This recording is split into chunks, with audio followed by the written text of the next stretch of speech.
The funding for this video is provided by the amazing members of our Patreon. Also contributions from viewers like you. Thank you. Y'all started from PBS Kids, what you gonna do? Fight me? Anyway, roll the video. Trust me, trust me, trust me. This video is not what you think. Like, any little hate comment that you gonna leave if you think I'm talking shit about her, I'm not. Please watch the video before you leave a comment.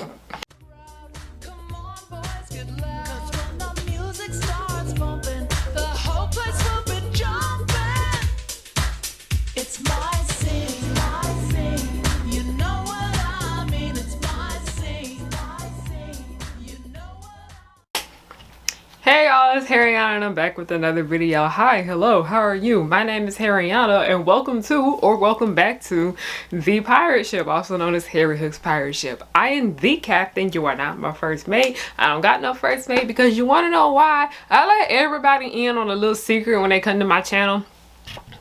Nobody's worthy of being the first mate. Hello, hi, my name is Harriyanna and I like to make content based off nostalgia and family and children's entertainment and all the issues that I find within those spaces, okay? Today's topic really stemmed from my homework. Funny, okay? I was just really kind of blown away after I did my homework assignment and I decided to take a piece of what I talked about in my paper that I wrote and share it with you all, okay? Now let's go ahead and get into today's topic. It is normalized to be rude to strangers because what is wrong with y'all? Like, what the actual fuck is wrong with y'all? Today's video is a response video to Tiffanyferg's video, Why Do Popular YouTubers Stop Uploading? Because it was something that she said in that video that really just stuck with me and I would love to elaborate on that. I was using Tiffanyferg's video as a source for my research paper that I was doing for class. And it was one particular quote in that video that she said, and I'm gonna read it to you guys. This particular quote that I'm about to read to you is a quote that I really just want to elaborate on. Everyone who posts on YouTube knows you're gonna get hate comments, negative comments. That's part of posting things publicly online. And yes, what Tiffany is saying is correct. She's not wrong. But this quote right here really just opened my eyes to a bigger issue that we have in society, because it's just beyond people leaving rude comments online and being nasty and mean to people online. This is just a problem with society. And since I have been in the public eye for a bit, I wouldn't say I'm really big for the most part because I only have like 90k subscribers compared to numerous other people here on this platform. 90k technically really isn't big, but it's not small either. I don't really know where to throw myself in the category of YouTube number wise. I know I'm cartoon community YouTube. I am grateful for the audience that I do have. I do not consider myself famous because I'm really a nobody, y'all. But I do consider myself to be a bit known to people. Like, I have met fans at cons and stuff like that before. Different places I go to on the internet, people recognize me, and that I have been recognized by people at my job before. So I really can't say that I'm not known. So let's go ahead and get started on this discussion. A year ago, around January, I'd say, I made a video titled Maddy Perez is so unlikable, and it was basically my feelings towards the character Maddy Perez from the HBO series Euphoria. I'm pretty sure all of y'all have heard of that. You probably live under Patrick Starr's rock and you don't know what that is. In that video, as it says in the title, I'm just talking about why I didn't like her character and the things that she did frustrate me so much. Literally nothing in that video is about anything from Maddy's character in season 2.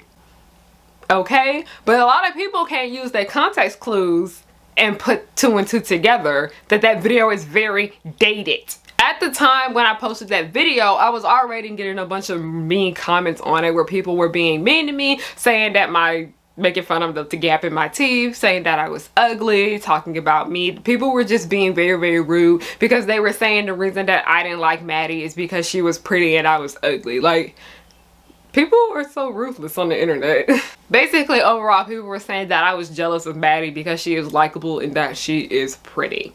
Now, that video has been getting attention again simply because Euphoria is a hot topic again. I I had posted that video when Euphoria was not really being talked about that much. And because Euphoria is talked about again, those mean comments have come back. Because people don't seem to understand that your opinions can change. My feelings towards Maddie in season 2 are different towards my feelings on her character in season 1. Because I realized the main reason Maddie was so unbearable was because of Nate. Nate brought out the worst in her character. I was gonna make an entire video about Maddie's season 2 character development, but to be honest, no, because one, I don't owe nobody anything. And the amount of people who did not know me were being so mean to me because I gave her character valid criticism on that time being of when we knew her character. We did not see Maddie season 2 until a whole year later. Okay, we all met Maddie in fucking 2019, okay? We did not see her ass again until 2022. But like, what the fuck, was I just gonna sit and wait around until the new season came out to talk about it? No, I could talk about it back then like everyone else was. Fandom honestly brings out the worst in people because people are in real time bullying others and being rude and mean and nasty to people they do not know on the internet because they said something that they don't like about their favorite fictional character. And it's not even really that. I can understand if somebody is saying something racist or misogynistic or some shit like that. But y'all be bullying people and getting angry with people for having valid criticism on a person who's not even real. Moving on, I briefly would like to mention total drama on here because this show in general is extremely mean-spirited, but I really would like to make a note of this. Because the pilot of this series really did set the tone for the entire show in general. In the first season of Total Drama, we are introduced to the original cast. They are all coming onto the island one by one by one, okay? This is when they are all meeting each other for the first time. And you wanna know what they all do? They're all talking shit about each other as soon as they meet each other. They're already being rude and mean and nasty to one another. And it kind of makes sense because when it comes to reality TV, they always pick people that are like that because they know that's what's gonna get people to watch and they know that's what's going to bring in ratings. But damn, these kids were mean. None of them knew who they were and they was already dragging each other to hell and back. Like literally 2 people almost fought. What?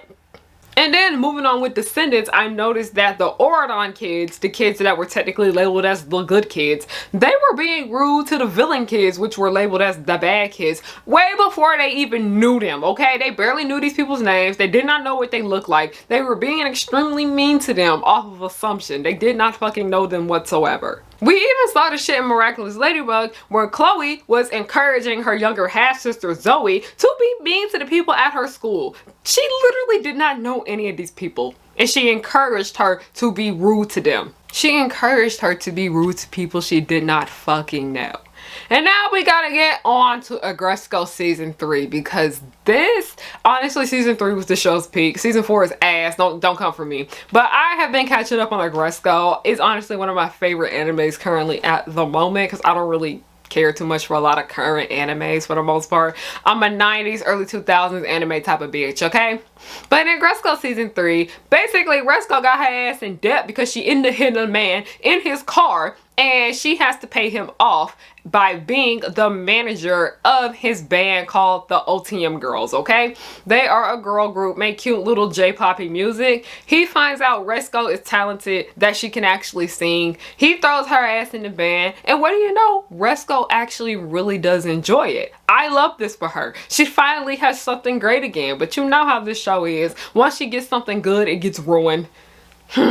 The main reason I watched Aggresuko in the first place is because I found out the show was based off a Hello Kitty character and I have been a Hello Kitty stan since I was like 6, so of course I'm gonna watch this shit. Season 3 creeped me out for the most part because I have been in a similar situation as Aggresuko. It did not get as bad as it did for Aggresuko, but I can say I had a bit of a similar experience. Not in person, but on the internet wise. You'll see what I'm about to say. So the OTM Girls, they have a fandom like anything else out here, okay? Everything has a fandom, okay? And one of their day one supporters, his name is literally Unhinged Fan in the credits, okay?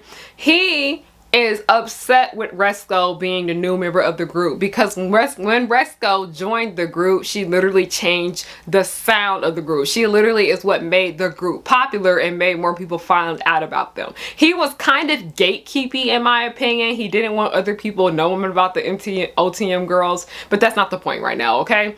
He did not like how the music has changed with this group, and he is blaming Resco. And the shit that he is saying to her simply because he does not like her being a new addition to the group is absolutely fucking disgusting, okay? It is so wild, because this happened where it was during a meet and greet. The OTM girls were having a meet and greet after one of their shows. And you know what meet and greets are? Meet and greets cost money, okay? Nobody's about to fucking pay to meet somebody that they don't like. At least nobody sane is, okay? The purpose of meet and greets are to keep the person or the group or the people or whatever safe. Who about to pay to meet somebody they don't fucking like? Not me! Could never be me.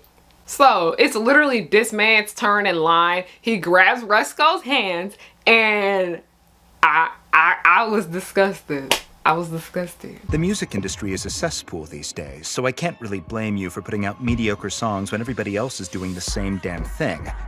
But I can blame you, and I do blame you, for being another dumb, no-talent attention whore who thinks that screaming into a mic proves you're metal. You get these simps hooked on the idea of you, and then charge them for a handshake and a smile. You're just a slutty little cock tease who learned a few dance moves. This woman literally did nothing to him. But because he didn't like her, because he knew of her from being in the public eye, he felt that this was okay to do. Listen, I don't know who needs to hear this, specifically fandom people. I'm calling y'all asses out. You cannot be mean to people you don't know. And you also can't be mean to people that you don't like. Like, it reminds me of those losers that be on animation Twitter when a show that they don't like, they go after the people that worked on the show and start to bully them. Like, it's never that deep. It's never ever that freaking serious, okay? And the worst thing about it is that unhinged fan, he later tries to kill Resco because he doesn't like her that much. This woman literally did nothing to him. Well, he acts like she did something to him because she ruined his favorite group. That's not her problem. Damn, that's yours. Damn, bitch. Go play basketball. Go learn how to make smoothies. Shit, go work in a candy store. Get a life. It's never that deep, y'all. I could not after I saw that scene, because there are so many stories out here of people wanting to actually harm celebrities and getting very close to doing so, and some have succeeded. So sad. So sad. Yeah, like that entire situation when them people were like about to hurt Kim Kardashian, and I'm pretty sure they robbed her. I don't like Kim Kardashian as much as the next person, but I will never go out of my way to try to hurt the woman. Like, after rewatching Tiffanyferg's video for my class, writing that paper, looking back at 3 of my favorite things, and then watching Resco season 3, and then getting an ass load full of new mean ass comments on that Maddy Perez video, I came to the realization of something. It is normalized to be mean to strangers. It is normalized to be rude to celebrities. It is normalized to be rude to public figures, but it's honestly beyond that. But that's like the main problem where you see this. People are rude to people they do not know all the fucking time, okay? Like, I remember one time I was at the store and I said hi to the person that was standing next to me trying to get something. And you wanna know what this bitch do? She rolled her eyes and then just walk away. I was just being nice, ma'am. Girl, it's hard. We in a panoramic. Damn, I know we all sad because of this shit, but there's just no reason to be rude to people who did nothing to you. Like, I remember one time I held the door open for this one girl when I was in high school, and I held it open for her. She did not grab it. She literally just walked in, looked back at me like I had shit on my forehead, and then just walked away. Why do y'all think it's cute to be a bitch? It's cute to be a bad bitch, but not a straight up bitch. It is normalized to be rude to people you don't know. And y'all wanna know who I blame for this shit? Louella Parsons and Hedda Hopper. These 2 women right here, they literally are what make gossip monetizable. Is that even a word? It is gonna be today. They monetize talking shit about people. Old Hollywood had every fucking right not to like them, okay? If you don't know who Hedda Hopper is or Louella Parsons is, they are basically two gossip bloggers, and you know, blogs back then were not internet, so you know, gossip columnists that basically made a career off of talking shit about each other. They got rich off of it, okay? And then it led to a feud between the two on who could talk the most shit and who could outdo each other. It was very pathetic. They basically made a career out of just being mean to people they did not know. Like, these people were so mean that everybody in old Hollywood was scared of them. Like, people with big bang, people that was booking work back to back, super duper rich people, people who had top movies. They were afraid of these two women. Louella Parsons used to get people to go on her radio show with no fee involved.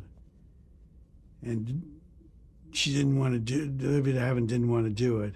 And Louella said to her, look, I'm going to tell you, show up or everybody in the world will know. I'll tell them you're a lousy actress. And I have millions of viewers. Well, she showed up. How powerful was somebody like Louella Parsons? Very. Louella Parsons and Hedda Hopper were the be-all and end-all. It's hard today to think that people have that kind of power. But I got along well with them. I thought they were funny. These two old broads terrorizing everyone. You look back at YouTube. YouTube is very guilty of this, okay?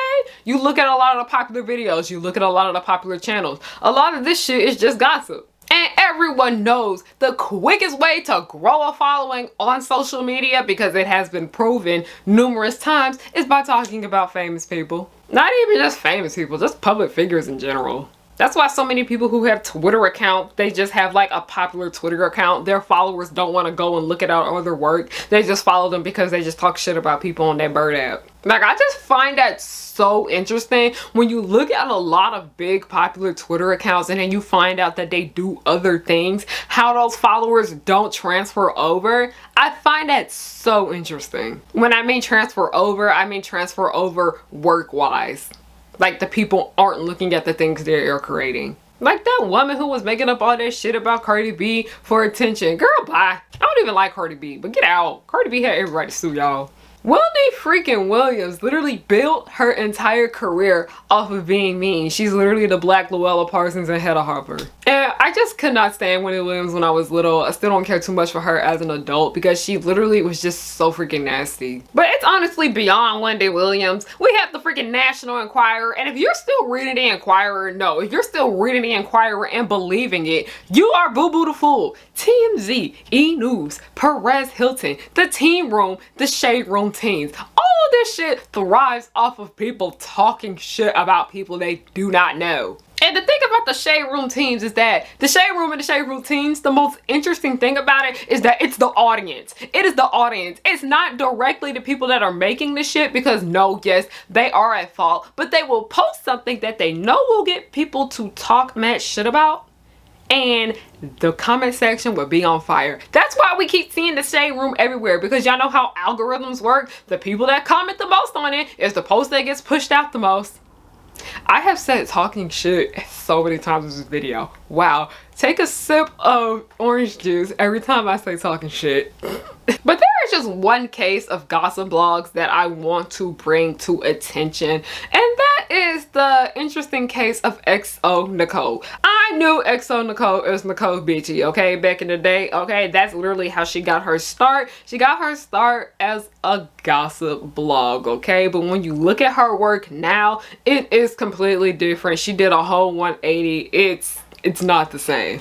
Back in the day, during Nicole Bitchy, it was just a site that just thrived off negativity. Everyone on there was talking shit. If the actual blog post that they made wasn't rude, the comments on it were rude, okay? But as the years on, Nicole, the owner of Nicole Bitchy, she decided that she wanted to rebrand and she was ready for a change. She wanted to make her brand something more positive and more meaningful, and I strongly do applaud her for that, okay? Because it has been proven numerous times. You look at the what's that, Social Blade? You can look at Social Blade for drama channels and everything, okay? You look at the follower counts for T pages and all that jazz, okay? You can make nice, good money off of talking shit about people you do not know, okay? It has been proven numerous times. Why do you think E! News is still in business? Why do y'all think TMZ is still around? Why even the National Enquirer is still here? If you still reading the Enquirer and believing it, you just a full-on dumbass. I'm sorry, no. Even with the paparazzi, well, the paparazzi technically aren't over here talking shit. They're still bothering people they don't know. They're still being rude to people they don't know. Like, I kid you not, I do not get mad when I be finding out that celebrities be rude to the paparazzi. Nah, that shit is warranted. Why are you inviting their privacy? Leave. I can see why people be checking out Yana Van Zandt on Yana Vis Our Life. She be doing too much sometimes. Saying with Oprah, all the little talk show hosts. Dr. Phil, you ain't excluded. I watched Julia's video on you. She knew, Nicole, that celebrity gossip sold really well. She knew that she kept doing this, it would have made her good money. But we all know all money is not good money, okay? We got morals. She turned her brand into something more kinder and a lot more happier, and I really do applaud her for that, okay? Nicole is part of the reason why I wanted to start blogging in the first place. Nicole is one of the people that I always looked up to when it came to me starting my own brand. But one of the main reasons why I look up to Nicole so much is because Nicole is not perfect, and she knows that. She has owned up to it and she has accepted it. She knows that she cannot take back all of that rude stuff that happened on her website, but she decided to turn her brand into something more positive, okay? Listen, I will sit here and admit we have all gossiped before. I have gossiped before. You have gossiped before. Everyone has gossiped before. Don't act like you're a saint because you're not. I think as the brand started growing, you know, it's the rappers and your name is being dropped on message boards. It's just so much negativity. I crossed over into my 30s, and I feel like when you cross to your 30s and you become a totally different person, you start seeking purpose, you start thinking about legacy. Life was about protecting my energy, protecting my space. I could not protect my space writing about negativity every day. And I was like, okay, I gotta find a way to walk away from this. But many of us don't seem to realize that this is an issue because it's extremely normalized. Everywhere you go on the internet, even when you go to the damn grocery store and you look at the magazines over there, it's just people talking shit about celebrities. And then the people aren't talking shit about celebrities, they're talking shit about influencers, they're talking shit about content creators, they're talking shit about artists. And even when we go out in public, people that just be sitting around watching people go by, they just be talking shit. You know, when you used to go to school and you would walk by a group of girls and they would say something about you, people are just mean. And it's like, once people realize in the old Hollywood days that you can make money off of being mean to people, especially people that you don't know, it has never gone away. It has never ceased, and it has never died out. And it doesn't seem like it will die out anytime soon, because y'all want to know why? Negativity sells more than positivity. Let me be more specific. Controversy goes further. I know I can say, mind your damn business. I know I can say, don't leave mean and negative comments. But everyone knows that. Y'all know internet etiquette. Y'all just choosing not to follow it. So, that's the end of that. On that note, thank you guys so much for watching this video. I hope you guys enjoyed it and it made you think a little bit, okay? After I just wrote that paper for class, I was like, I gotta talk about this on my channel because this is a big issue that we just need to explore. By the way, if anybody wants to know what that paper was on, it was on Perfect Blue. And you like this video, please make sure you give it a thumbs up. Make sure you leave a comment about how you felt about this entire video. I really want to know. I'm just genuinely curious, okay? What else do I gotta say? I have Patreon if you guys want to support my channel. Most expensive tier is $5, the cheapest is $1. If you want to make a one-time donation, it is a buy me a coffee link and a Ko-fi link down below. If you guys want to support me in another way, I have merchandise at harriyannahook.com. If you guys want to support me for free, watch my web series called The Progenies into Descendants fan series. I will really appreciate you guys go and watch that. And another way you guys can support me for free is just to follow me on everything at Harriyanna. I'm literally everywhere. All my handles are just Harriyanna. Thank you guys so much for watching and have a good night. 'cause I work hard to get to this point in my life. I'm blowing up, so don't hate, just congratulate. The Powerpuff Girls will just blow your mind. Buttercup like villains 3 at a time. Bubbles will smile while kicking your butt, and Blossom will lead them out of their rut. Cherish and Powerpuff, 2 of a kind. Both wanna save the world before bedtime. From Townsville, Memphis, New York to LA, the Powerpuff Girls are just here to stay.